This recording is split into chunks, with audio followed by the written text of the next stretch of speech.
Episode 3 के start में हमें दिखाया जाता है कि निशा ख्वाब देख रही होती है और ख्वाब के अंदर वो अपनी बेस्ट फ्रेंड को देखती है कि वो वापसी आ गई है। उसको देख के निशा बहुत खुश होती है, जबकि रियल में ऐसा कुछ भी नहीं होता। वो सीयू के फेस पे हाथ फेर रही होती है और उसको हक करने की कोशिश कर रही होती है, लेकिन इतने में निशा की आंख भी खुल जाती है और वो सीयू को इतना करीब देख के एकदम चौंक जाती है और वो उसको मारने की कोशिश कर रही होती है। वो कहती है कि तुम मुझे बताओ कि तुम मेरे इतना करीब आखिर क्या कर रहे थे। सीयू से कहता है कि वो तो मैं हूँ, मुझे तुमसे ये पूछना चाहिए कि आखिर तुम मेरे साथ ये क्या करने की कोशिश कर रही थी। और वैसे भी मैं उस टाइप का लड़का बिल्कुल भी नहीं हूँ। मैं जब तक किसी भी लड़की का फायदा नहीं उठाता जब तक वो मुझे खुद मौका ना दे। ये कहते हुए वो निशा के करीब आने लगता है। वहीं इतने में एलजे की आवाज आने लगती है, क्या मैं अंदर आ सकता हूँ। उसकी आवाज सुनते ही ये दोनों घबरा जाते हैं और वो निशा जल्दी से कंबल के अंदर छुप जाती है। एलजे अंदर आ जाता है और पूछता है कि मुझे निशा कहीं पर भी नजर नहीं आ रही, क्या तुमने उसको देखा है। सीयू से झूठ बोलता है। वो कहता है कि नहीं, मुझे उसके बारे में कुछ भी नहीं पता। इतने में एलजे की नजर निशा के पाँव पे पड़ता है। एलजे से पूछता है कि ये कौन है, तो सीयू से दोबारा झूठ बोलता है। वो कहता है कि ये तो मेरी गर्लफ्रेंड है। ये सुन के एलजे हंसने लग जाता है। वो कहता है कि चलो तुम लगे रहो, मैंने तुम्हें डिस्टर्ब कर दिया, लेकिन सच कहूँ मैं तुम्हें बिल्कुल भी इस तरह का इंसान नहीं समझता था।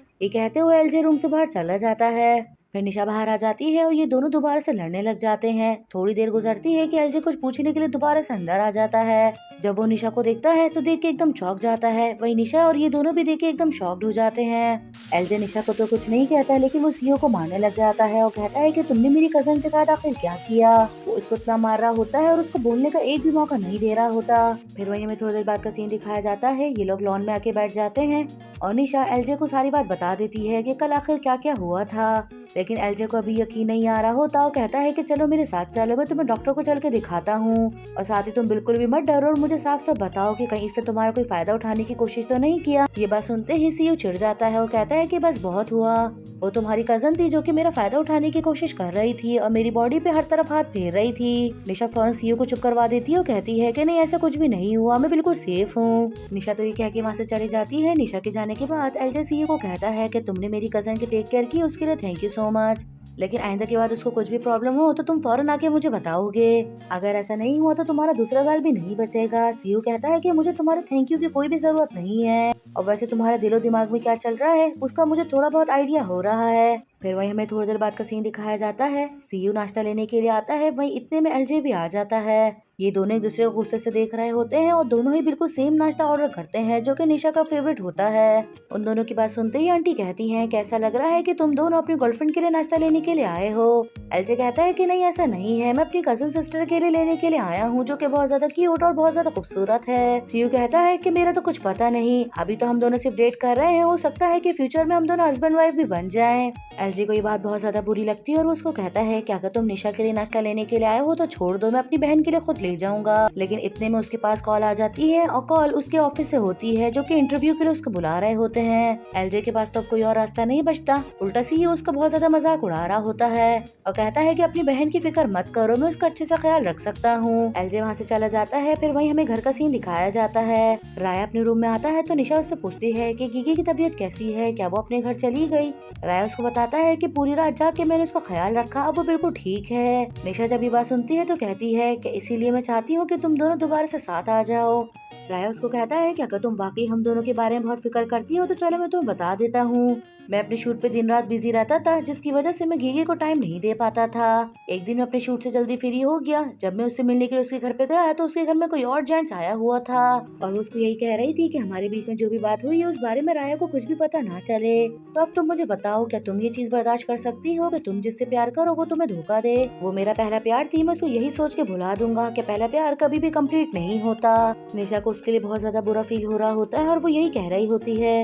निशा को बहुत बुरा फील हो रहा होता है और वो यही कह रही होती है कि बेशक तुम गीगी को मुझसे ज्यादा बेहतर जानते हो, लेकिन कल और आज जो मैंने गीगी को देखा मुझे ऐसा ही लगा कि वाकई वो तुमसे बहुत प्यार करती है। शायद तुम दोनों के बीच में कोई मिसअंडरस्टैंडिंग हुई है, अच्छा होगा कि तुम मिलकर सॉल्व कर लो, कहीं बाद में तुम्हें पछताना ना पड़ जाए। निशा ये कह के जाने लग जाती है तो राया उसको पीछे से पकड़ लेता है और वो रोने लगता है। उसको कहता है कि प्लीज थोड़ी देर मेरे पास ऐसे ही रुक जाओ, मुझे अंदर से बहुत खाली खाली फील हो रहा है। लेकिन बाहर खड़ा वो सीईओ इन दोनों को देख लेता है और देख के वो काफी सैड होता है और ये देख कर वहाँ से चला जाता है। फिर वहीं हमें गीगी का दिखाया जाता है। वो बैठी हुई नाश्ता कर रही होती है तो निशा उसके पास आती है। वो उससे उसकी तबीयत पूछती है तो गीगी कहती है कि सब कुछ छोड़ो, पहले तुम नाश्ता कर लो, तुम्हारा बॉयफ्रेंड तुम्हारे लिए इतना अच्छा नाश्ता लेकर आया है, ये देखो उसने मुझे भी खाने के लिए दिया है।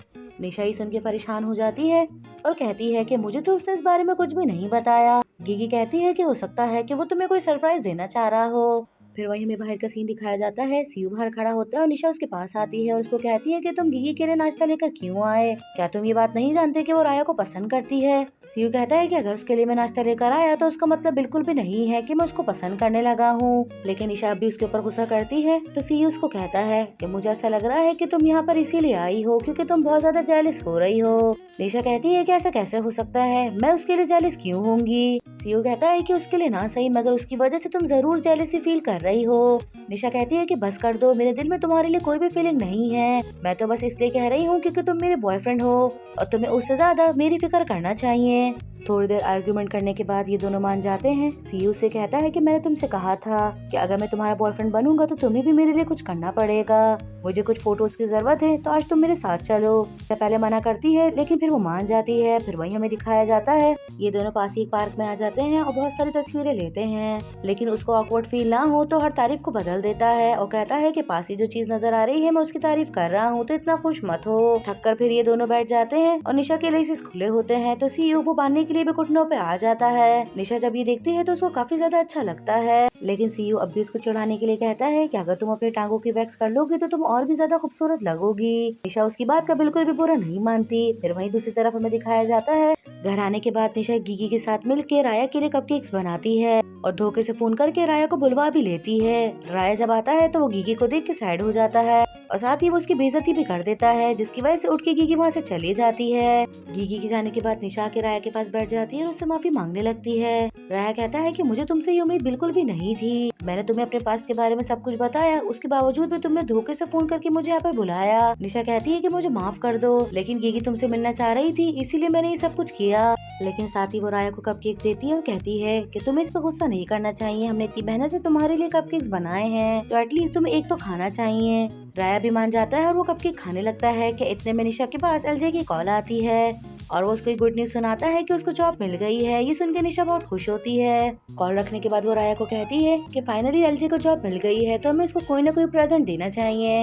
एलजे कहता है कि चलो ठीक है, मैं गिफ्ट चूज करने में तुम्हारी हेल्प करता हूँ। वही हमें एलजे का दिखाया जाता है, वो भी काफी खुश होता है और उसने बहुत सारा खाना बनाया होता है। इतने में सीईओ आ जाता है और वो ये देख के काफी ज्यादा जोर से क्लैपिंग करने लगता है। साथ ही वो बैठ भी जाता है और पूछता है कि ये सब कुछ किसके लिए हो रहा है। एलजे उसको कहता है कि मैंने तुम्हें इनवाइट नहीं किया, तुम यहाँ से जा सकते हो, ये सब कुछ मैंने अपनी कजन के लिए किया है। लेकिन सीयू फिर भी बैठ के चीजों में से खाने लग जाता है और कहता है कि मुझे एक बात समझ में नहीं आ रही, तुम उसको अपनी कजन सिस्टर कहते हो मगर देखने में तो ऐसा कुछ भी नहीं लगता। ये दोनों बात ही कर रहे होते हैं कि इतने में निशा की आवाज आती है। उसकी आवाज सुनते ही दोनों उठ के खड़े हो जाते हैं। निशा को राया के साथ देख के दोनों हैरान होते हैं, पूछते हैं कि तुम इसके साथ क्या कर रही थी। निशा एलजे को गिफ्ट देती है, वो कहती है कि मैं तो तुम्हारे लिए गिफ्ट लेने के लिए गई थी और राया मेरी हेल्प कर रहा था। गिफ्ट देख के एलजे बहुत ज्यादा खुश हो जाता है जबकि सीयू को ये गिफ्ट बिल्कुल भी अच्छा नहीं लग रहा होता और वो काफी जेलस भी होता है। सीयू एलजे को कहता है कि तुम मुझसे इस तरह से क्यों पूछ रहे हो। एलजे कहता है कि मेरा हक बनता है क्योंकि ये एक तरह से मेरी बहन ही लगती है और मैं अपनी बहन को लेके बहुत ज्यादा पॉजेसिव हूँ।